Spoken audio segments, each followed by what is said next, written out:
friends, DreamBakes Delights പുതിയൊരു എപ്പിസോഡിലേക്ക് നിങ്ങൾക്ക് എല്ലാവർക്കും സ്വാഗതം. ക്രിസ്മസ് ഒക്കെ അടുത്ത് വരെയാണ്. നമുക്ക് ക്രിസ്മസിന് സാധാരണ എല്ലാ വീടുകളിലും ഫ്രൂട്ട് കേക്കുകളാണ്.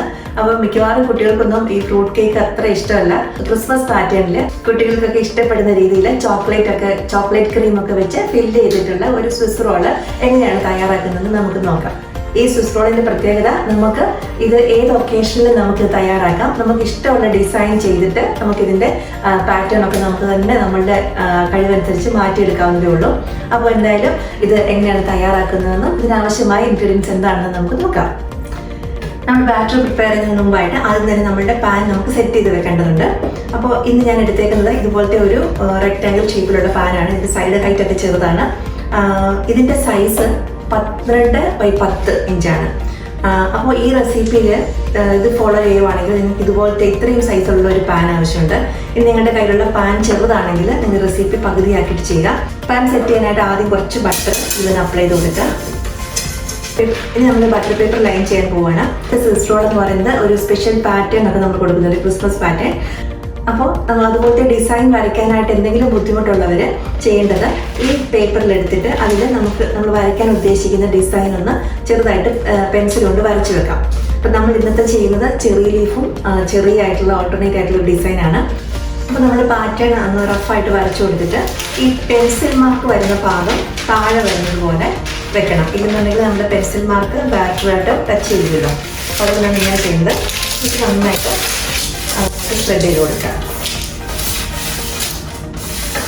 അപ്പോൾ നമ്മുടെ പാന് റെഡി ആയി കഴിഞ്ഞു. ഇനി നമുക്ക് ബാറ്റർ പ്രിപ്പയർ ചെയ്തെടുക്കണം. ഈ റെസിപ്പിയിൽ നമുക്ക് 4 മുട്ടയാണ് വേണ്ടത്. ഈ 4 മുട്ടയും നമ്മൾ എഗ്ഗും യോക്കും സെപ്പറേറ്റ് ചെയ്ത് ബീറ്റ് ചെയ്യണം. എഗ് വൈറ്റ് ബീറ്റ് ചെയ്യാനായിട്ടുള്ള പാത്രം എടുക്കുമ്പോൾ നമ്മൾ പ്രത്യേകം ശ്രദ്ധിക്കണം, അതിൽ വാട്ടർ കണ്ടന്റോ ഓയിൽ കണ്ടന്റോ ഒന്നും ഉണ്ടാവരുത്. അങ്ങനെയൊക്കെ ഉണ്ടെങ്കിൽ നമുക്ക് ആ വൈറ്റ് നന്നായിട്ട് ഫ്ലഫി ആയിട്ട് പതഞ്ഞ് കിട്ടത്തില്ല. അപ്പോൾ അതുകൊണ്ട് നല്ല ഡ്രൈ ആയിട്ടുള്ള ഒരു ബൗൾ എടുത്തു. ഇനി ഞാൻ യോക്കും വൈറ്റും സെപ്പറേറ്റ് ചെയ്യാണ്.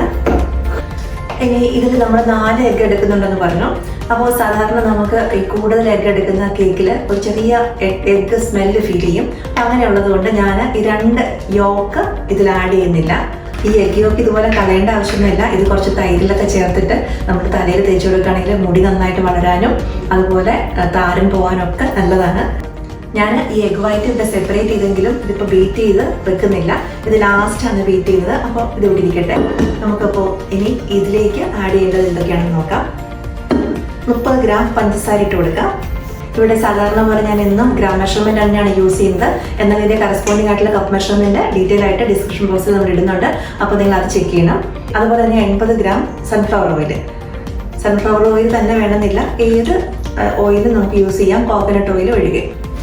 ഇനി നമുക്ക് ഒരു ഓറഞ്ചിൻ്റെ സെസ്റ്റ് വേണം, അതുപോലെ ഒരു ഓറഞ്ചിൻ്റെ ജ്യൂസും വേണം. അപ്പോൾ ഇവിടെ നമ്മൾ കഴുകി ഡ്രൈ ആക്കി വെച്ചിരിക്കുന്ന ഒരു ഓറഞ്ച് എടുക്കുക. എന്നിട്ട് അതിൻ്റെ സെസ്റ്റ് എടുക്കണം. സെസ്റ്റ് എടുക്കുന്നതിന് ഇതുപോലെ ഒന്ന് ചീകി എടുത്താൽ മതി. ചീകി എടുക്കുമ്പോൾ ശ്രദ്ധിക്കേണ്ടത് ഇതിൻ്റെ വൈറ്റ് പാർട്ട് നമ്മൾ ചീകി എടുക്കേണ്ടത്, ജസ്റ്റ് അതിൻ്റെ ആ പുറത്തെ തൊലി മാത്രം എടുക്കുക.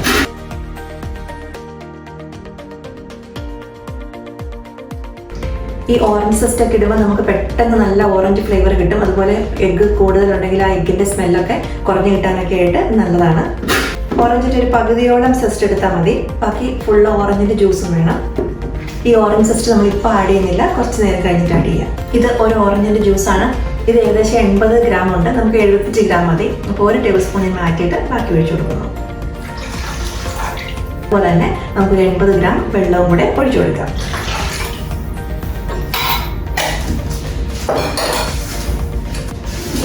ഇനി ഇതിനെ നന്നായിട്ടൊന്ന് മിക്സ് ചെയ്തെടുക്കാം. ഇനി നമുക്ക് ഇതിലേക്ക് നമ്മുടെ മൈദപ്പൊടി 120 ഗ്രാം മൈദപ്പൊടിയാണ് നമ്മൾ യൂസ് ചെയ്യുന്നത്. ഇതിനകത്ത് ബേക്കിംഗ് പൗഡറോ ബേക്കിംഗ് സോഡ ഒന്നുമില്ല. ഈ എഗ്ഗിൻ്റെ ഒരു എഗ്ഗ് നമ്മൾ ബീറ്റ് ചെയ്യുന്ന ആ ഒരു ഇതിൽ വെച്ചാണ് ഇത് നന്നായിട്ട് സോഫ്റ്റ് ആയിട്ട് വരുന്നത്. അപ്പോൾ ഈ പൊടി ഞാൻ ഡയറക്റ്റ് ആഡ് ചെയ്തില്ല, ഒന്ന് അരിച്ചു കൊടുക്കുകയാണ്. ബേക്കിംഗ് പൗഡറും ബേക്കിംഗ് സോഡ ഒന്നും ഇല്ലെങ്കിലും നമ്മൾ പൊടി ഒന്ന് അരിച്ച് വേണം ചേർക്കാനായിട്ട്. കാരണം വെച്ചാൽ ഈ പൊടിയിൽ നമ്മൾ അരിക്കുമ്പോഴാണ് നല്ല ഏറേഷനൊക്കെ വന്ന് നല്ല സോഫ്റ്റ് ആയിട്ടുള്ള ഒരു സ്പോഞ്ച് നമുക്ക് കിട്ടുള്ളൂ. ഇനി ഇത് നമുക്ക് നന്നായിട്ട് ഇതിനോട് ചേർത്ത് കൊടുക്കാം.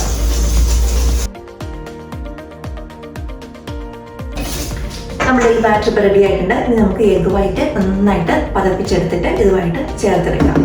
എഗ് വൈറ്റ് ബീറ്റ് ചെയ്യാനായിട്ട് ഞാൻ ഈ ബൾബ് അറ്റാച്ച്മെന്റ് ആണ് യൂസ് ചെയ്തത്. ഇത് നല്ലതായിട്ട് ഡ്രൈ ആയിരിക്കണം എന്നുള്ളത് ശ്രദ്ധിക്കണം. ആദ്യം ഈ എഗ് വൈറ്റ് തന്നെ ഒന്ന് ചെറുതായിട്ടൊന്ന് ബീറ്റ് ചെയ്യുക. അതിനുശേഷം നമ്മളൊരു 90 ഗ്രാമോളം പഞ്ചസാര എടുത്തിട്ടുണ്ട്. ഇത് റെസിപ്പിയിൽ നമ്മൾ പഞ്ചസാര 2 സെപ്പറേറ്റ് ആയിട്ടാണ് ചേർക്കുന്നത്. എഗ് യോക്കിൻ്റെ കൂടെ ചേർത്ത് കുറച്ച് പഞ്ചസാര 30 ഗ്രാമോളം, ഇത് 90 ഗ്രാമോളം പഞ്ചസാരയുണ്ട്. ഈ പഞ്ചസാര എഗ് വൈറ്റിലേക്ക് ചേർത്ത് കുറച്ചായിട്ട് ചേർത്ത് നമ്മൾ നന്നായിട്ട് പതപ്പിച്ചെടുക്കുന്നു.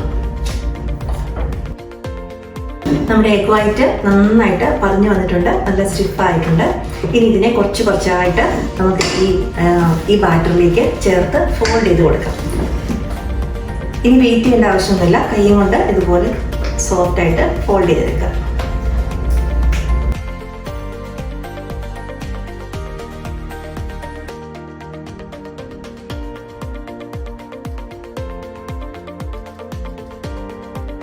അപ്പോൾ നമ്മുടെ ബാറ്റർ നന്നായിട്ട് റെഡി ആയി കഴിഞ്ഞു. എഗ് വൈറ്റ് ഒക്കെ നന്നായിട്ട് ചേർന്നിട്ടുണ്ട്. നമ്മൾ ഇങ്ങനെയൊന്ന് ചെക്ക് ചെയ്യുക. ചില സമയത്ത് ഈ എഗ് വൈറ്റ് ഇങ്ങനെ ചെറിയ പാച്ചസ് ആയിട്ട് ഇവിടെ ഇങ്ങനെ കാണും. അപ്പോൾ അങ്ങനെ ഉണ്ടെങ്കിൽ അതിനകത്ത് ചെറുതായിട്ട് ഇങ്ങനെ ഉടച്ചെടുക്കണം. ഇല്ലെങ്കിൽ നമ്മുടെ സ്പോഞ്ചിൻ്റെ ഇടയ്ക്ക്, നമ്മുടെ കേക്കിൻ്റെ ഇടയ്ക്ക് വെളുത്ത് പാച്ചസ് ആയിട്ട് ഈ എഗ് വൈറ്റ് തന്നെ ഇരിക്കും. ഓക്കെ, ഇപ്പോൾ ഇത് റെഡിയാണ്. ഇനി നമുക്ക് 2 ബൗളിലേക്ക് കുറച്ച് ഒരു 1-2 ടേബിൾ സ്പൂൺ മതിയാവും ഈ ബാറ്റർ എടുത്തിട്ട് കളർ ചെയ്യണം. കളർ ചെയ്തിട്ട് വേണം, അതുകൊണ്ട് വേണം നമുക്ക് നമ്മുടെ പാറ്റേൺ ആദ്യം തയ്യാറാക്കാനായിട്ട്. അപ്പോൾ കുറച്ച് മതിയാവും, ഇത്രയോളം മതി. ഏതെങ്കിലും ഫുഡ് കളർ നിങ്ങൾക്ക് യൂസ് ചെയ്യാം. ജെൽ കളർ ആണെങ്കിൽ കുറച്ച് നല്ലതാണ്, കാരണം ഇതിൻ്റെ കൺസിസ്റ്റൻസി ഒന്നും വലുതായിട്ട് മാറത്തില്ല. അപ്പോൾ കുറച്ച് ഇത് ക്രിസ്മസ് റെഡ് എന്ന് പറഞ്ഞൊരു കളറാണ്. അപ്പോൾ അത് ഞാൻ കുറച്ചെടുത്തു. ഇനി നമുക്ക് കളറിനെ നമ്മുടെ പൈപ്പിംഗ് ബാഗിൽ എടുക്കാം.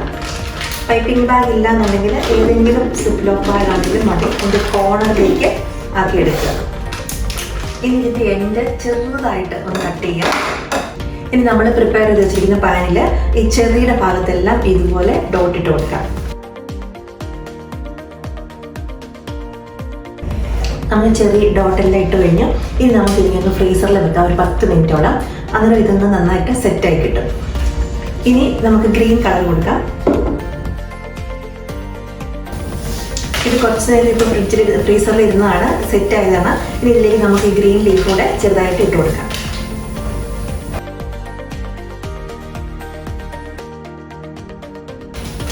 നമ്മുടെ ഡിസൈൻ ഇവിടെ റെഡി ആയിട്ടുണ്ട്. ഇതുപോലെ നമുക്ക് ഏത് പാറ്റേൺ വേണമെങ്കിലും ചെയ്യാവുന്നതേ ഉള്ളൂ. ഇനി നമ്മൾ ശ്രദ്ധിക്കേണ്ട ഒരു കാര്യം, ഇത് നന്നായിട്ട് സെറ്റ് ആവണം. അതിനുശേഷം അത് നമ്മൾ ബാറ്റർ ഇതിൻ്റെ മുകളിൽ ഒഴിക്കാവുള്ളൂ. അപ്പോൾ ഇത് ഇനിയും നമുക്കൊന്ന് സെറ്റ് ചെയ്യാനായിട്ട് 10 മിനിറ്റോളം ഫ്രീസറിൽ തന്നെ വെക്കാം. ഇനി നമുക്ക് ഈ ബാറ്ററിലോട്ട് നമ്മുടെ ഈ ഓറഞ്ച് സിസ്റ്റം കൂടെ ആഡ് ചെയ്ത് കൊടുക്കാം. ഇത് നേരത്തെ ആഡ് ചെയ്യാതിരുന്നത്, നമ്മൾ ഇതിൽ നിന്ന് ബാറ്റർ എടുത്ത് കളർ ചെയ്ത് പൈപ്പ് ചെയ്യുമ്പോൾ ഈ സിസ്റ്റ് ഒക്കെ ഇടയ്ക്ക് തടഞ്ഞെങ്കിൽ നമുക്ക് നന്നായിട്ട് സ്മൂത്ത് ആയിട്ട് വരയ്ക്കാൻ പറ്റില്ല. അപ്പോൾ അതുകൊണ്ടാണ് ഞാൻ സിസ്റ്റ് ഇടാതെ വെച്ചിരുന്നത്. ഇനി എന്തായാലും നമുക്ക് ഇതിനോട് ചേർന്ന് മിക്സ് ചെയ്ത് കൊടുക്കാം. ഓറഞ്ച് ഫ്ലേവർ ഇഷ്ടമില്ലാത്തവർക്ക് ഈ ഓറഞ്ച് സിസ്റ്റും ഓറഞ്ച് ജ്യൂസും ഇതിനകത്ത് നിന്ന് മാറ്റാം. അതിന് പകരം നിങ്ങൾക്ക് ഇഷ്ടമുള്ള ഫ്ലേവർ ഏതാണെന്ന് വെച്ചാൽ ആഡ് ചെയ്ത് കൊടുക്കാം. ഇനി ഒന്നുമില്ല, പ്ലെയിൻ വാനില ഫ്ലേവർ മതിയെന്നുണ്ടെങ്കിൽ ഓറഞ്ച് ജ്യൂസിന് പകരം അത്രയും കൂടെ വെള്ളം ആഡ് ചെയ്യണം. എത്ര നമ്മൾ ഓറഞ്ച് ജ്യൂസ് മാറ്റുന്നോ അത്രയും വെള്ളം ആഡ് ചെയ്ത് കൊടുക്കണം. ഇത് ഏകദേശം ഒന്ന് സെറ്റ് ആയിട്ടുണ്ട്. ഞാൻ 10 മിനിറ്റ് ഫ്രീസറിൽ വെച്ചതാണ്. ഇനി നമുക്ക് ഇതിൻ്റെ മുകളിലോട്ട് നമ്മുടെ ബാറ്റർ പതുക്കെ ഒഴിച്ചു കൊടുക്കാം. സൂക്ഷിക്കണം, ഇത് ഈ ഡിസൈനെ ഡിസ്റ്റർബ്ഡ് ആക്കാതെ നല്ല സോഫ്റ്റ് ആയിട്ട് വേണം നമ്മൾ ശ്രദ്ധിച്ച് വേണം നമ്മൾ ഇട്ട് കൊടുക്കാനായിട്ട്. ഒത്തിരി സൂക്ഷിച്ച് നമ്മൾ പതുക്കെ ഇതിൻ്റെ മുകളിലൊന്ന് സ്പ്രെഡ് ചെയ്ത് കൊടുക്കുക. ഇനി നമുക്ക് ഇതിനെ ചെറുതായിട്ടൊന്ന് ടാപ്പ് ചെയ്ത് കൊടുക്കാം. ഇനി ഇതിനെ ഒരു 180 ഡിഗ്രി പ്രീഹീറ്റ് ചെയ്ത ഓവനിൽ 15 തൊട്ട് 20 മിനിറ്റോളം ബേക്ക് ചെയ്തെടുക്കണം. അപ്പോൾ ഇതിൻ്റെ മുകളിൽ ചെറിയൊരു ഗോൾഡൻ കളർ വരുമ്പോൾ നമുക്കിതിനെടുക്കാം. കാരണം അധികം ഹൈറ്റ് ഒന്നും ഇല്ലാത്ത കേക്ക് ആയതുകൊണ്ട്, അതുപോലെ സ്പോഞ്ചി ആയ ഒരു കേക്ക് ആയതുകൊണ്ട് ഇത് പെട്ടെന്ന് തന്നെ ബേക്ക് ആയിട്ട് കിട്ടും. അപ്പോൾ എന്തായാലും ഇതിനെ നമുക്ക് ബേക്ക് ചെയ്യാം. നമ്മുടെ സ്പോഞ്ച് റെഡി ആയിട്ടുണ്ട്. ഇനി നമുക്ക് ബേക്ക് ചെയ്ത് ഉടനെ തന്നെ ഇതിനെ പാനിൽ നിന്ന് മാറ്റണം. അപ്പോൾ ജസ്റ്റ് ഇതുപോലെ സൈഡൊന്ന് നൈഫ് കൊണ്ട് ഇങ്ങനെ പാസ് ചെയ്തിട്ട് നമുക്കിതിനെ അപ്സൈഡ് ഡൗൺ ചെയ്യാം.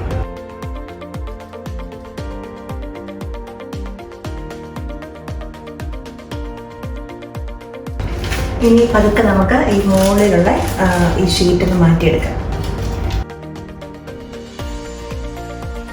ഇതൊക്കെ നമ്മൾ ബേക്ക് ചെയ്തെടുത്ത ഉടനെ തന്നെ വേണം ചെയ്യാനായിട്ട്. നമ്മുടെ ക്രിസ്മസ് തീം പാറ്റേൺ നന്നായിട്ട് വന്നിട്ടുണ്ട്. ഇനി ഇതിന് കുറച്ച് നേരം ഇതുപോലെ തന്നെ തണുക്കാനായിട്ട് വെക്കാം. ആ സമയം കൊണ്ട് നമുക്ക് ഇതിന് വേണ്ടിയിട്ടുള്ള ഫില്ലിങ് തയ്യാറാക്കിയെടുക്കാം. ഈ സിസറോളിന് ആവശ്യമായ ക്രീം ഉണ്ടാക്കാനായിട്ട് നമുക്ക് 120 ഗ്രാം വിപ്പിംഗ് ക്രീം വേണം. മക്ടോപ്പ് എന്ന വിപ്പിംഗ് ക്രീമാണ് ഞാൻ എടുത്തേക്കുന്നത്.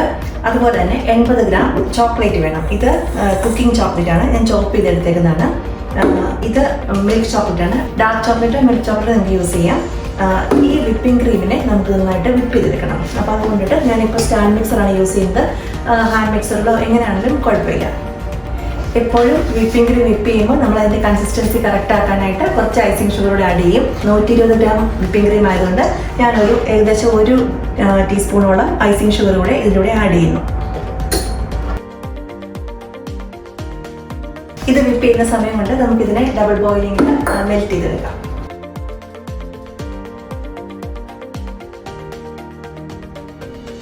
നമ്മുടെ വിപ്പിംഗ് ക്രീം നന്നായിട്ട് വെറ്റ് ആയിട്ടുണ്ട്. അതുപോലെ തന്നെ ചോക്ലേറ്റും നന്നായിട്ട് മെൽറ്റ് ആയിട്ടുണ്ട്. ഇത് നമുക്ക് ഇതിൻ്റെ രണ്ടിനെയും കൂടെ ചേർത്തെടുക്കണം.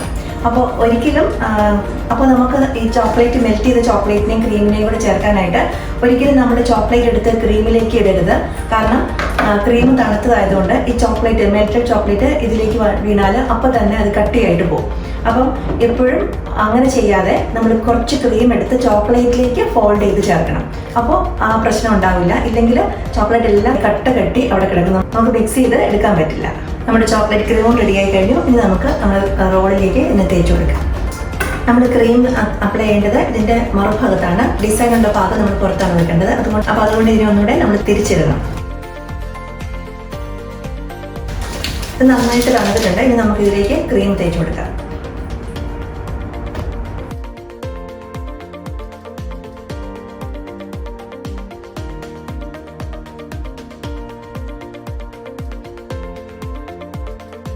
ഇനി ഇതിനെ റോൾ ചെയ്യാനായിട്ട് ശ്രദ്ധിക്കേണ്ട കാര്യം എന്താണെന്ന് വെച്ചാൽ നമ്മൾ ഈ പേപ്പർ സഹിതമാണ് ഇതിനെ റോൾ ചെയ്യുന്നത്. പേപ്പർ പതുക്കെ ഇതുപോലെ പ്രസ് ചെയ്ത് ഇങ്ങനെ പൊക്കിയെടുക്കുക. എന്നിട്ട് ഇതിനെ ഒന്ന് ചെറുതായിട്ട് ഇങ്ങനെ പ്രസ് ചെയ്ത് കൊടുക്കുക.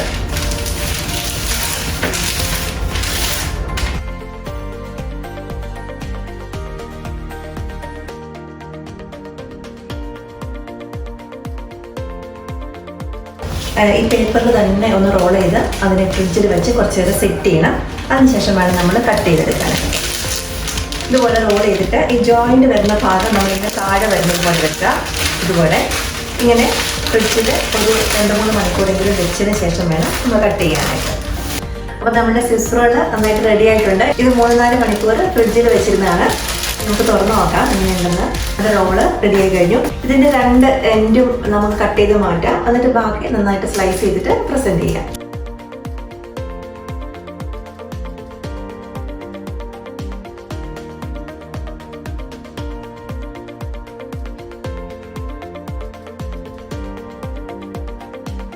അപ്പോൾ നമ്മളുടെ സ്പെഷ്യൽ ക്രിസ്മസ് പാറ്റേണിലുള്ള സ്വിസ് റോള് തയ്യാറായി കഴിഞ്ഞു. ഇത് കുട്ടികൾക്കൊക്കെ വളരെ ഇഷ്ടപ്പെടുന്നത് എനിക്ക് ഉറപ്പാണ്. നിങ്ങൾ തീർച്ചയായിട്ടും ഒന്ന് ട്രൈ ചെയ്ത് നോക്കുക. വളരെ ബുദ്ധിമുട്ടൊന്നും ഇല്ലാതെ തന്നെ നമുക്ക് തയ്യാറാക്കി എടുക്കാവുന്നതേ ഉള്ളൂ. അപ്പോൾ നിങ്ങൾക്ക് ഈ വീഡിയോ ഇഷ്ടമായെങ്കിൽ ലൈക്ക് ചെയ്യുക, കമൻറ്റ് ചെയ്യുക.